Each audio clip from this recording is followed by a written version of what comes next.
فعلى الله توكلت فأجمعوا أمركم وشركاءكم ثم لا يكن أمركم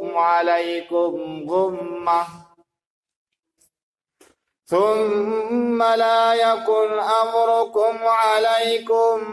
غمة ثم قضوا إلي ولا تنظرون فإن توليتم فما سألتكم من أجر إن أجري إلا على الله وأمرت أن أكون من المسلمين فكذبوه فنجيناه ومن معه في الفلك وجعلناهم خلائف وأغرقنا الذين كذبوا بآياتنا فانظر كيف كان عاقبة المنذرين ثم بعثنا من بعده رسلا إلى قومهم فجاءوهم بالبينات فما كانوا ليؤمنوا بما كذبوا به من قبل كذلك نطبع على قلوب المعتدين صدق الله العظيم. اللهم صل وسلم على سيدنا ومولانا. پس باندې بما كانوا يكفرون ذکر چې دي زما د پیغمبر نه زما د کتاب نه زما د ذات نه انکار کړی. فنننی سبق کې خدای پاک د نوح علیه السلام د موسی علیه السلام او د هارون علیه السلام د دې پیغمبرانو او د دې د قوم تذکره کوي. نو واتلو علیهم دا رسول الله صلی الله علیه وسلم ته خدای پاک وایي چې اے پیغمبر صلی الله علیه وسلم ته د خپل امت ته د نوح علیه السلام خبره ورته واوروه چې نوح علیه السلام خپل قوم ته سووي، قوم ورته په جواب کې سووي، د هغې نتیجه ما سره راویسته. دا هغې تذکره خدای پاک کوي. نو وتلو ولول علیهم اے پیغمبر صلی الله علیه وسلم په د خپل امت باندې په دوی باندې څه خبره؟ نبأ نوح، خبر د نوح علیه السلام. دا د نوح د پس تاسو دا میم وینئ، میم دې ته ویلی شي وقف لازم. دې ته دلته په سیټ باندې لیکلي دي وقف لازم. نو د دې معنا دی چې په تلاوت کې او په دې ځای باندې لازمن ودرېږي، خامخا به ودرېږي. په دې خبره ځان پوه کړئ، دا تلاوت سره منسلک خبره ده. نو په دې باندې ودرېدل لازم دي، ځکه ورسره وقف وایي ودرېدو ده لازم معنا خامخا نه معنا دا چې دې ځای کې به لازمن ودرېږي چې داسې قرآن مجید کې راشي. یو نیم ځای کې داسې راشي چې هلته کې هغه میم ویل پکاري، لکه من بعد نوح، مم بعد نوح. نو دا په میم کې به دلته کې د من کې به د نون د پاسه ړو کې شان میم کړي. نو دغه میم چې دا په تلفظ کې او په تلاوت کې راځي، او دا میم چې دی هغې ته وقف لازم نه لیکلی، هغه بس د قرآن مجید حصه. او دا میم چې دی نو دا وقف لازم دلته کې به وقف کې ودرېږي. نو دا به په تلاوت کې داسې وی واتلو علیهم نبأ نوح، بس دې کې به وقف وکړي او صحابه ماته کې. نو بیا به ورپسې اذ قال چې کله وویل لقومه، قوم خپل ته نوح علیہ السلام سیوتو یا قوم او قوم زما ان کان کبر علیکم کچر درانوی علیکم پتاسو باندې مقامی، دا مرتبه زما، دا زما مرتبه. لکه مونږ پښتو کې مونږ وایو هلکه ته زما د عزت نشي برداشت کولی چې د خدای پاک مال عزت را کړی، زه خدای پاک عزتمن کړم، نو ته زما د عزت نشي زغملی، زما د عزت نشي برداشت کولی. نو نوح علیه السلام د خپل قوم ته وایي چې ان کان کبر علیکم، که چېرته درانه وي په تاسو باندې مقامي، دا مرتبه د نبوت زما چې دا خدای پاک ماله کوم نبوت را کړی دی او ماله عزت را کړی دی، نو دا په تاسو باندې نه ځایږي، دا په ما باندې سود نه ده. و تذکیری او یادګیرنه تاسو ته بآیات الله، په آیاتونو د الله جل شانه، دا تاسو باندې دا تاسو نشئ برداشت کولی، دا نشئ لیدی زما دپاره عزت. نو چې نشئ لیدی نو بس اوس تاسو خپله لار او زما خپل لار. نو فعل الله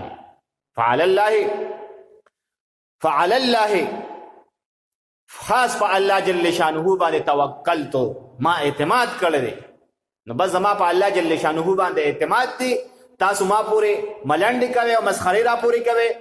نعوذ بالله من ذلک نو بس تاسو د خپل شریکان نه غواړئ د خپل شریکان نه غواړئ او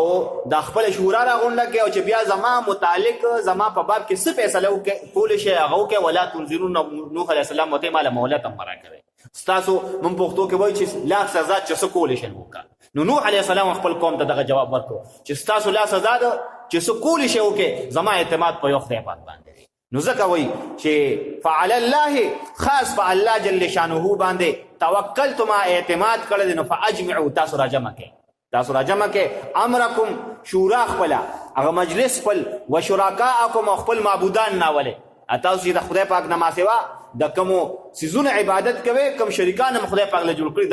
دغه شریکان مراولې ثم لا يكن امرکم او بیا غوري مشوره مو کې غوري ثم لا يكن امرکم چې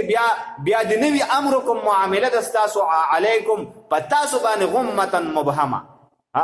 چې مبهمه بیا نه وي چې بیا سبا دا نه وای چې هغه اردو کې پھر نہ کہنا چې ہمیں خبر نہ ہوئی پھر نہ کہنا کہ ہمیں خبر نہ ہوئی مونږ پښتو کې مو چې لکه بیا دانه چې ما ته پته نه خدای خبره باندې مخ کې نزان پوي کړ نوح علیه السلام وته وی چې فاجمعوا امرکم د خپل شورا راغونډه کې و شرکاءکم او د خپل شریکان راغونډ کې ثم لا یکم امرکم چې بیا دې نوی پتا سو باندې او معامله د تاسو په غمه مبهمه چې بیا دا نه وای چې مونږ ته خبر نو ثم قدوا بیا فیصله وکړه الی زما په باب کې ولا تنذرون او بیا مالا مهلت امرا کوي بیا مالا مهلت امرا کوي نو بس بیا بکتی شي چې بیا تاسو زور اور راځي کزه زور اور راځم نو فإن تولیتم که چېرته تاسو مخ وګرځو او زما خبره مونږ نه منله د خدای پاک د آیاتونو نه انکاریان شوي د پیغمبر د خبرې نه انکاریان شوي د پیغمبر د ذات نه انکاریان شوي ورته وایي چې ته د دروغو پیغمبر یې نو ورته وایي چې هلکه که تاسو دا خبره ومنې نو ما څه خو په دې ستاسو نه پیسې نه غواړم که تاسو دا خبره ومنله نو ماله بیا دونه ډالرې راکوي نه فما تو ورته وایي فإن تولیتم که تاسو چېرته مخ وګرځئ نو فما سألتکم من اجر زه ستاسو نه څه د اجر مطالبه خو نه کوم چې تاسو دا خبره ومنله نو یا نه منې نو په ما باندې به زما تنخوا بندې شي یا مال چې د بار نه کم پنډونه کم امدادونه او کم چندې را راځي دا به را باندې بندې شي نه فما سألتکم من اجر زه ستاسو پیسو ته خو نیم ناست ان اجر الا علی الله زما اجر چې دی زه دین کار کوم د دین دعوت چلوم نو زما اجر الا علی الله دا په خدای پاک باندې مال به خدای پاک د دې اجر راکړي و امرت او خدای پاک ما ته حکم کړی دی ان اكون چې شمز من المسلمین د مسلمانانو او د مسلمان تعریف دا دی د مسلمان تعریف دا دی چې دی به د غم او د خوشحالۍ په دواړو موقعو کې د خدای پاک د رضا خیال ساتي نو دته و مسلمان ویلی شي فکذبوه خو د دې هر څه باوجود هم چې نوح علیه السلام ورته دومره چیلنج هم ورکړو د دې هر څه باوجود هم فکذبوه د قوم تکذیب وکړو د نوح علیه السلام ورته ته دروغ وایي ته دروغجن یې ته د خدای پاک پیغمبر نه نو فنجیناه خدای پاک موږ نجات ورکړو نوح علیه السلام له ومن معه او ومن هغه چاله مونږ نجات ورکړو معه چې د نوح علیه السلام سره په الفلک په کشته کې بس نوح علیه السلام ته خدای پاک وایي چې بس دا قوم اوس دی بس اوس بغاوت باندې راغلي دي په بغاوت باندې راغلي دي اوس تا خبره نه مني نو بس اوس او دا د خدای پاک سنت مبارکه دي چې بس کله یو قوم خبره نه مني نو بس خدای پاک پیغمبر ته وایي ته وسوځه تاسو ما بلش په موږ کنه چې پیغمبر سلام ته وي ته اوس مکه پرې اوس تر مدینه ته راشه مکه کې دی ماته پرې چې دې سره زه کوم دی لزه به خلکو ډبو مو کنه ډبو او کا صلیب راوله مو کنه دغه شان ابراهیم علیه السلام ته وي ته بس اوس پرې دا ته راځه نوح لوط علیه السلام ځان سره راواله ځکه دغه قوم هم هلاک نو تاسو دواړو هم دغه هلاک نه وځي دغه شعیب علیه السلام ته خدای پاک وي تم د خپل علاقې نه وځه ځکه ګوره د شعیب علیه السلام ګوره ټول قومونه چې دا خدای پاک اکثر ګناهونه پکې جمع شي نو راټینګېږي خو یو د شعیب علیه السلام قوم د چې دی خدای پاک په کومه خبره باندې رانیول شي دی په ټول کې کمې زیاتې کوه او دیرشمه سپاره کې خدای پاک څنګه وایي ویل للمطففين الذين اذا اكتالوا على الناس يستوفون واذا كالوهم او وزنوهم يخسرون الا يظن اولئك انهم مبعوثون. خدای پاک کوئی هلاکت دا خلقو د فارا المطففين چې دی په تول کې کمی بهشي کوي. الذين اذا اكتالوا على الناس يستوفون چې کله د بل نه ځان ته تلی د بل نه ځان ته تلی خدای پاک کوئی برابر تلی. واذا كالوهم او وزنوهم يخسرون او چې کله بل ورکې نو خدای پاک کوئی بیا تلخته برابر نه راولي. نو دی پته لکه نو خدای پاک د شعیب علیه السلام قوم د تلې د لاسه هار کړی. نو شعیب علیه السلام ته تو تعالی کا پرېدا، یونس علیه السلام ته خدای پاک وي تو تعالی کا پرېدا دیم دغه شان لوط علیه السلام ته خدای پاک وي. نو نوح علیه السلام ته خدای پاک وي بس تو ځان لکشته جوړه کا او دا سونه ملګری چې دي بحثي دي یا اسی ملګری دي دا ټول ځان سره وخی جواب او په هغه پاتې شو په طوفان نوح کې د نوح علیه السلام خپل کور والم غرق شوی دا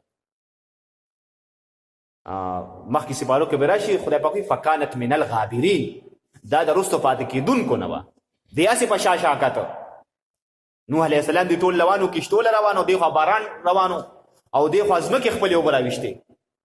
ځمکې خپلې چینې کولو کړې وې اخوا د اسمان نه اوبه راورېدې او خلک روانو کشتې ته خته او دا چې و دی په شا شا کته چې څنګه چل مړه دا د نوح علیه السلام جوړه څه دروغ و چې طوفان به راځي اوبه به راځي. بس خدای پاک وته بس دام پاتې را نو بس هغه एकदम هغه اوبه زیاتې شوې دیم ځان سره وړه بس دا ډو پاتې شوه. نو خدای پاک وی فکذبوه دی تکذیب وکړو د نوح علیه السلام فنجیناهم نجات ورکړو نوح علیه السلام لا ومن هغه چاله مو نجات ورکړو معه چې د نوح علیه السلام سره و فل فلک په کشته کې نو په کشته کې هغه کشته ته وخته وجعلناهم خلائف نو چې دا کم خلک کشته ته خطلو خدای پاک وجعلناهم وګرځلو موږ دغه کشته والا دا چې کم کشته ته خطلو خلائف خلیفګان نو چې بس کم خلک د کشته نه پاتې شو هغه خدای پاک په طوفان نوح کې غرق بس دا هغه نست نابود شو. ګوره نوح علیه السلام موږ تاسو بار بار د علماء نور چې نوح علیه السلام نه نیم سو کاله تبلیغ کړی خو چې نوح علیه السلام کله ډېر دل برداشت شو بس پوه شو چې زما دا کومه زما خبره منی نه دا سره د سړي ځامن نه دي. نو بس خدای پاک ته وی په 29 سپاره کې سورې نوح کې خدای پاک وی چې نوح علیه السلام بیا دعا وکړه وقال نوح رب لا تذر على الارض من الكافرين ديارا. خدای پاک د دې د غټ لوټي را باندې بدلې لا تذر على الارض خدای پاک پرېګ نه دي پزماکه باندې على الكافرين ديارا د کافرانو یو کورم پزماکه مخدز مکه پاتې نشي. بس خدای پاک او چې پیغمبر دعا وکړي د پیغمبر دعا خدای پاک نه رد کوي کو د خې دعا وکړي هغه نه رد کوي که د بد دپاره دعا وکړي هغه نه رد کوي. نو بس خدای پاک وایي ته یې پرېږده اوس ماته. نو ځکه خدای پاک وایي چې واغرقنا الذین او غرق کړه موږ الذین هغه کسان کذبو چې دوی تکذیب کړو بآیاتنا زموږ د آیاتونو. نو فانظر خدای پاک وایي وګوره کیف کان څرنګه شو عاقبت انجام المنذرین د یرغل شوي خلکو. دې ته نحن سوه کاله دعوت شوی دا په د انساني تاریخ کې دومره دعوت چاته ورکړی شوی دی دومره دعوت چاته ورکړی شوی دی دوی د 9 سوه کاله دعوت باوجود ایمان نه قبلوي. نو خدای پاک وایي بس پرېږده ثم بعثنا بیا ولېږل مونږه من بعده پس د دې نوح علیه السلام نه رسلا پیغمبران الی قومه قوم دده ته. نو د نوح علیه السلام د دریو زامنو نه د سام حام یافس نه د دې نه دا ټوله دنیا ډکه ده. نو ثم بعثنا من بعده رسلا پیغمبران الى قومهم قوم د دوی ته فجاؤوهم فسراغلیو دوی ته قومونو ته بالبینات فواضح بیانونو سره فواضح احکامو سره فواضح معجزاتو سره. هلکه تاسو د عیسی علیه السلام دا معجزه نه لیده چې ستاسو وړاندې به د خټې نه ګوشتو جوړ کړو او هغې له وکې ورکړو هغه به لاړ والوته ته به د کوره راووتې او تا ته به یې لکه ته به ماسخوتن ګوپې خورې ته به ماسخوتن مټر خورې ته به پی خورې ته به ماسته خورې ته به دا خورې مکشان به کېده ته به چې ماسخوتن کور ته لاړ نو ګوپې به یې ته مخې ته وخورو ټیپر به یې ته مخې ته ایښي یا چې عیسی علیه السلام به ورته کوم شي زیات کړو. نو تاسو د دومره واضحه معجزې دي او د دونه واضحه معجزو باوجود هم تاسو پیغمبر ته د ساحر او د جادوګر نسبت کړل دی. نو خدای پاک دا ډېره غلطه خبره ده. ثم بعثنا من بعده رسلا بیا لېږلي مونږ پس د دې نوح علیه السلام نه رسلا پیغمبران الی قومهم قوم د دوی ته فجاؤهم پس راغلي دوی دي قومونو ته بالبینات په واضح احکام او بیانات او معجزات سره فما کانوا نو دوی لیؤمنو چې ایمان یې راوړی بما په سبب د هغه څه کذبو چې دوی تکذیب کړو به په دې خبره من قبل د مخکې نه. خدای پاک وایي دا دروغ ویلو او دا د دروغو نسبت کول خدای پاک وایي دا دې عادت جوړ شي بس دوی بهر چاته وایي چې دا ته دروغ وایي. نو کذالک هم دغه رنګې نتبعو منګ سیل لګو مهر لګو علی قلوب پزړونو المعتدین د اعتداء کوونکو پزړونو باندې. نه اعتداء هغه چاته وي اعتداء هغه عمل ته وي چې سړی خدای پاک د یو عمل د یو شیز دپاره حدود مقرر کړي تو هغه حدود په عملی وځي. لکه اوس په مثال کې طور پر په شریعت کې د ګیرې دپاره بس دا موټې ګیرې به ساتي نو ته یا مکمل جامد کړې یا د موټي نه ګیره کمه ساتي نه بس دا د حد نه تېر وتی ځکه ته د خدای پاک د حکم د پیغمبر د حکم تعمیل نه کوي. یا داسې نور خدای پاک 15 وخته مونځ اودس کوه ته فرض کې یو پیره مونځ نه کوي بس را به دغه جماعت کې ولا صفې ووینځه وبځې دې خو جمع ولاړې ستا باندې دې ته پام خدا دونه بانګ دا زه که یو سړی وي چې لوډ سپیکر نشته ما بانګ نه نو اوس خو نن سبا په هر جومات کې لوډ سپیکر دی نو په دې دونه بانګونو کې ستا دې ته پام نه دی چې هلکه دا مؤذن لګیا دی اذان کوي په دې اذان کې دې ما جومات ته غواړي چې راشه حی علی الصلاة کامیابۍ طرف ته راشه حی علی الصلاة مونځ طرف ته راشه حی علی الفلاح کامیابۍ طرف ته راشه. نو ته دا یو سړی ته کامیابۍ طرف ته غواړي او ته کامیابۍ طرف ته نه راځې نو دا ستا کوم عقلتوب دی. نو بلزني سبق کې خدای پاک مونږ ووایي که نه چې خدای پاک وایي چې یو طرف ته سترګې نشته بل طرف ته بصیرت نشته یو طرف ته کاڼه دي او بل طرف ته عقل کار نه کوي. نو خدای پاک وایي چې یو سړی کوڼه وي او عقل هم کار نه کوي نو کوڼ لیونی شو نو بس نو مونږ اذان نور خو دا په نه اورېدو حساب دی او په دې خبره سوچ نه کوو چې د اذان والا وایي چې جومات ته راشه او جومات ته نه راځو نو بس دا خو په دې خبره خو لیونی هم سوچ نه کوي نو په ما او تا په لیوني کې څه فرق پاتې شو. نو ځکه خدای پاک وایي چې علی قلوب المعتدین اعتداء معتدع هغه چاته وایي چې د حد نه پورې وځي د حد نه پورې وځي نو چې یو سړی د حد نه پورې ځي د خدای پاک الله جل شانه له په زړه باندې مهر ولګوي. او که تاسو ته یاد شي د سبق په ابتدا کې کله ترجمه شروع شوه نو امیر صاحب تاسو ته د ایمان متعلق یو خبره کړو چې د ایمان 3 درجې د ایمان 3 درجې دي. اول درجه د ایمان چې دا هغه انابت دی هغه انابت دی. نو انابت دی ته وایي یو شیز ته مایله کېدل یو شیز ته د سړي توجه پیدا شي چې هلکه دا کار توره دې ته ورنږدې کېده غواړي که نه نو یو انابت دی. او د انابت پسې دویمه درجه چې نو سړي کې میلان پیدا شي میلان نو دویمه درجه پسې بیا د هدایت ده د سړي له خدای پاک بیا هدایت ورکوي او چې کله دی د انابت سره او د هدایت سره کلک او ټینګ پاتې شي نو خدای پاک ته استقامت نصیب کړي دقه ایمان دقه ایمان دی. او بخلاف د دې په مقابل کې 3 لاري 3 درجات دي. اوله درجه د جهالت ده اوله درجه د جهالت ده چې سړی ټول عمر د جهالت سره پاتې شي په جهالت کې کلک پاتې شي نو بس ګمراهۍ ته راشي. نو دویمه درجه د ګمراهۍ ده. نو چې په دغه جهالت او په ګمراهۍ کې کلک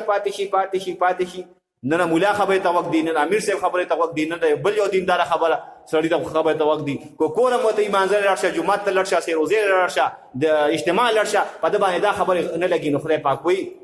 چې یو سړی جهالت کې پاتې شو په ګمراهۍ کې کلک پاتې شو نو خدای پاک وایي درېمه درجه شته هغه بیا د سیل لګولو ده د پزړه باندې د مهر لګولو بس خدای پاک 10 ځله په پزړه باندې مهر لګوي نو بس دې بیا په ډېر مولیان لګي که ډېر تبلیغیان لګي کټو ته ډېرې د دین خبرې کوي مړه دا تاسو ځان لکار کتلې دي مړه نو خدای پاک کوئی داسې خلکو له کذالک نطبع دغه رنګ زه سیل لګوم علی قلوب المعتدین پزړونو د اعتدا کوونکو باندې ثم بعثنا بیا ولېږل مونږه من بعدهم پس د پیغمبرانو نه موسی علیه السلام هارون علیه السلام الی فرعون ته وملئه او ډلې د دوی ته او اسنجان بابا به ترجمه کوله وملئه سردارانو د دوی ته غټایټو د دوی ته په هر قوم کې غټایټ او سرداران خلک کنه مالدار خلک نغي بیا مولا ته شته ګوري یا د تبلیغي خبره ته چته وخت دی ښا نو دیسی چلو کو خدای پاک وی چې ولېږل منګه پیغمبران د موسی علیه السلام نه موسی علیه السلام مولېږه هارون علیه السلام مولېږه دا مو چاته لېږلو الی فرعون ته مولېږل وملیه او د ډلې ته مولېږل بآیاتنا په خپلو معجزاتو سره نو بس موسی علیه السلام سره خو داسې واضحه معجزه وه چې په لاس کې به یې کونټۍ وه چې به یې وغورځوله لوی اژدها به ترې جوړه شوه او مفسرینو لیکلي تاسو ته ما دا په سوره بقره کې دا خبره کړې وه چې د داسې غټ مار به جوړ شو نو غټ مار خو لکه مونږ وایو اژدها ورته ځای نه شي خوځېدی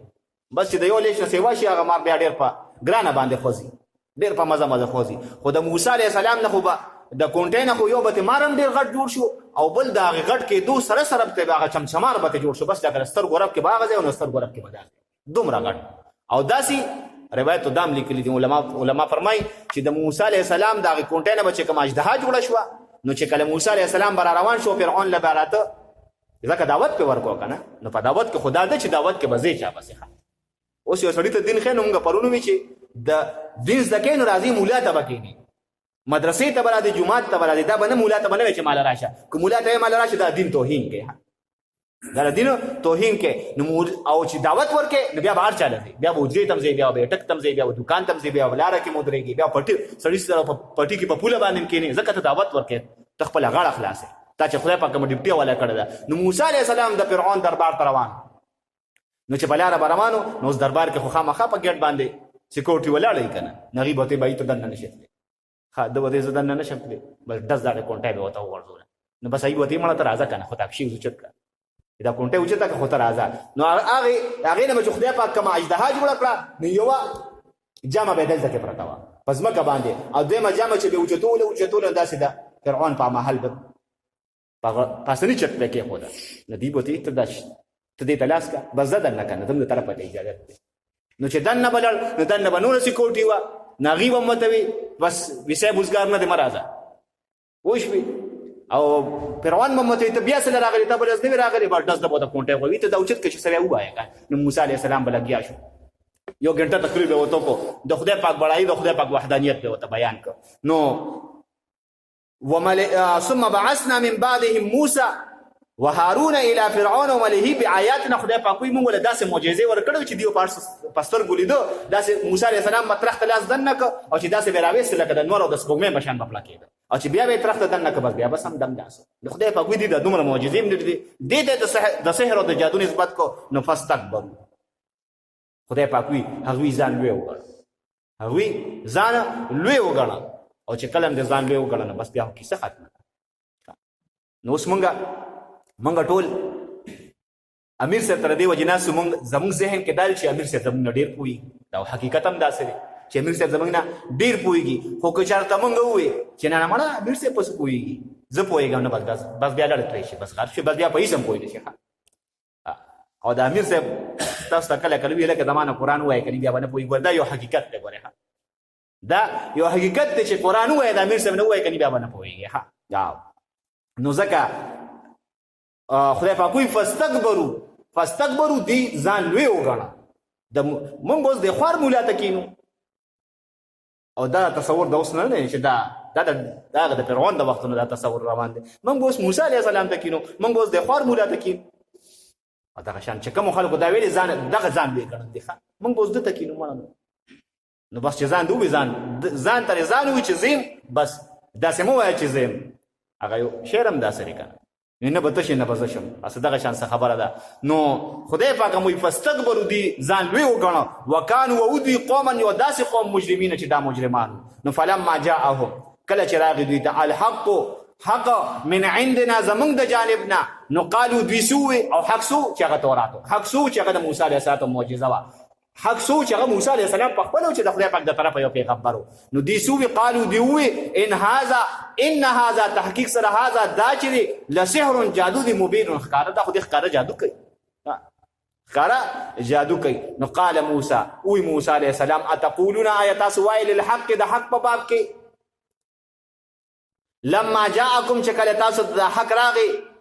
نو اسحر هذا آیا دا سحر دی موسی علیه السلام ورته تاسو د حق په باب کې د معجزات په باب کې وایي چې دا دې جادو کوي نو ولا یفلح الساحرون خدای پاک وی چې دا دی خو د جادو وي خو جادوګرانو له زه ولا یفلحو زه کامیابي نه ورکوم الساحرون جادوګرانو له. نو موسی علیه السلام خو جادوګر نه ته ګوره دی به کامیاب وي تاسو به ناکامه یې. قالو نو دې قوم ورته څه وکړي؟ دا اوس د قوم جواب خدای پاک وړاندې کوي چې دې قوم موسی علیه السلام ته هارون علیه السلام ته څه ووایي؟ ځکه دا موسی علیه السلام چې و هارون علیه السلام چې و دا د موسی علیه السلام وزیر و دی به ورسره اني ټایم ګرځېده چې موسی علیه السلام به لګیا و تقریر به وکړو واز به وکړو اخري کې به ته هارون علیه السلام وی زما د ورور چې څه وي دا حق او سچ وي په دې باندې عمل وکړئ ګورئ کامیابي ده. هارون علیه السلام به تایید کو نو ځکه د قوم ته په جواب کې څه ووي؟ قالو د قوم ووي اجئتنا آیا ته راغلي موږ ته لتلفتنا چې واړوي موږ عما د هغه طریقونه وجدنا چې موندلي دي موږ علیه په هغې طریقو باندې آباءنا خپل پلارانو نیکیان خپل پلارانو نیکیان موږ په دې باندې لیدلي دي. نو دی د خپل پلار نیکه دا رسم او دا رواج نه پرېښوده دی دې ته نه تیار او انسان باندې چې رواج پرې ډېر په مشکل منه دا خلک بس وایي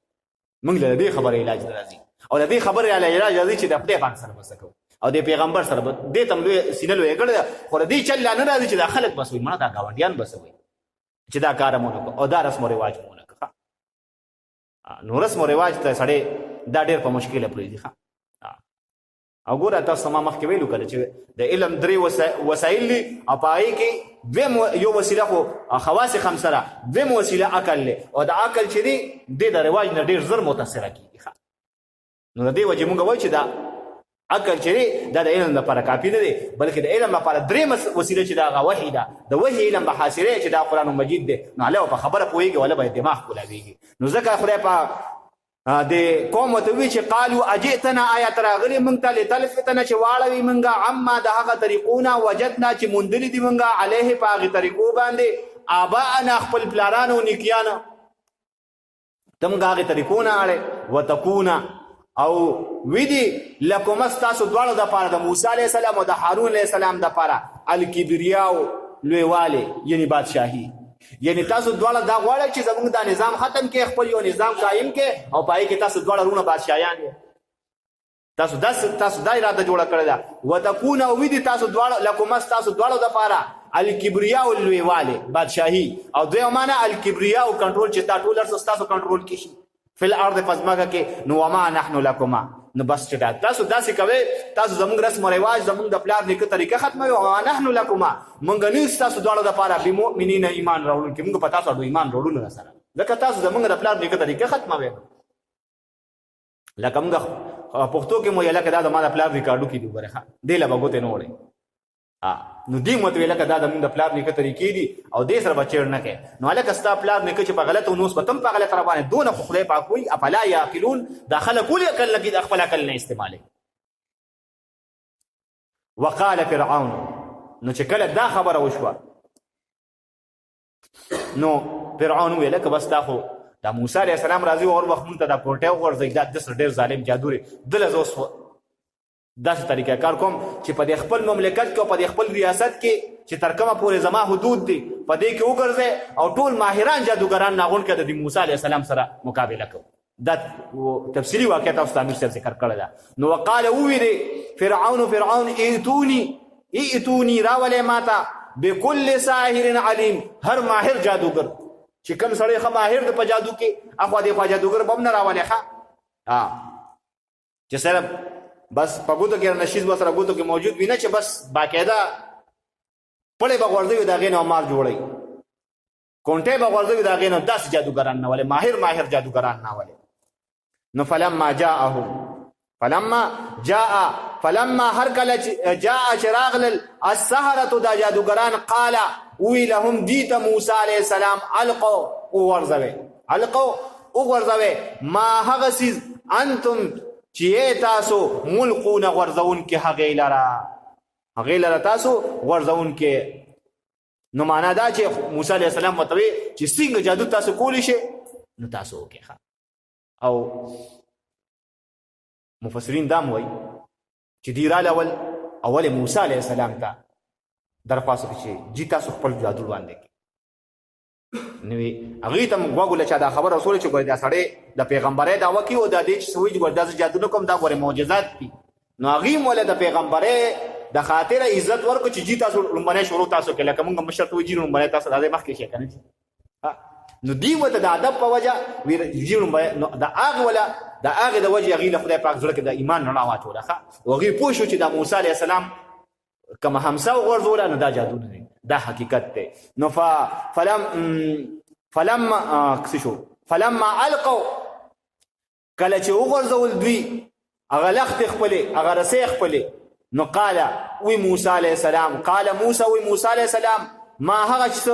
جئتم چې راتل کړی تاسو به باغې باندې السحر دا جادو دی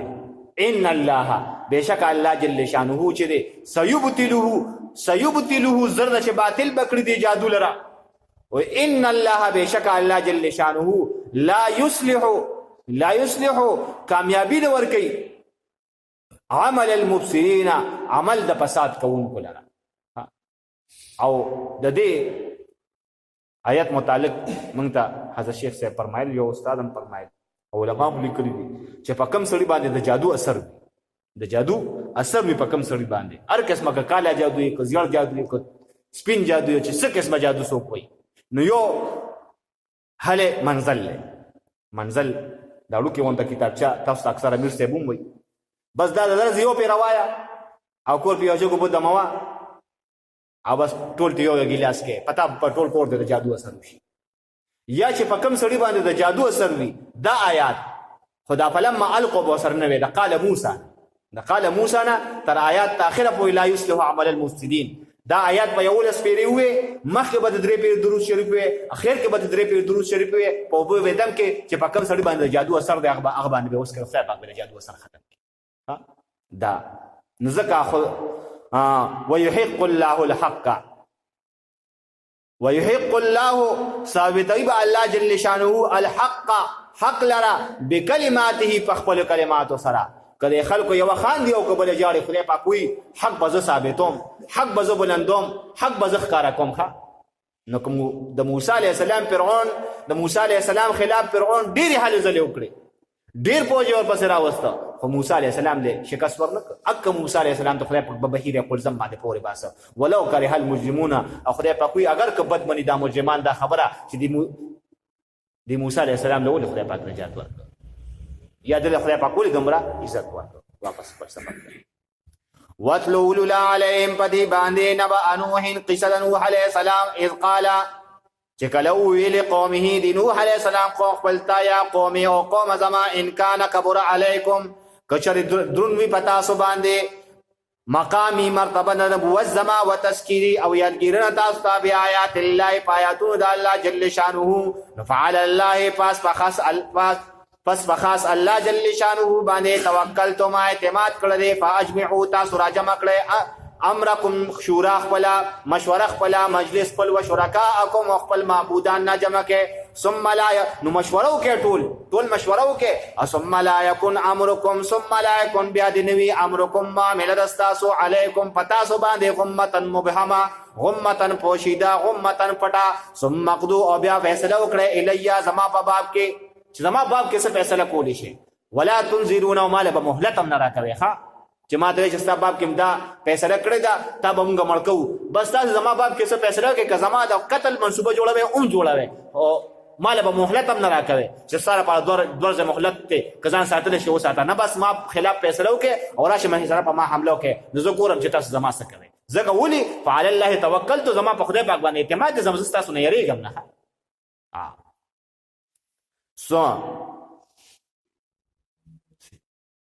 فَإِن تَوَلَّيْتُمْ كَتَاسُ چرتمخو گرزو فَمَا سَأَلْتُكُمْ نزون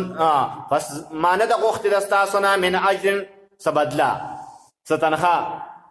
ثم قدو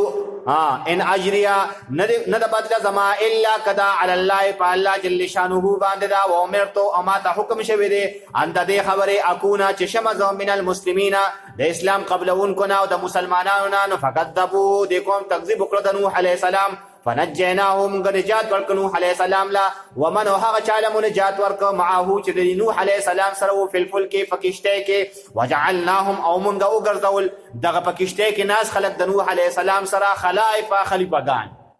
دی مزمه کې نائبانو ګرځول دی له پزمه باندې حکومت ورک وغرقنا وغرق مقل الذين ها کسان کذبوا چغی تکذیب کړو بیااتنا د آیاتونو زمونږه فانظر نو وګورا کیف کان سرنګ شو عاقبت المنذرین اغه انجام دی ول شوی خلکو مخته پکوی غی ټول مونږه هلاک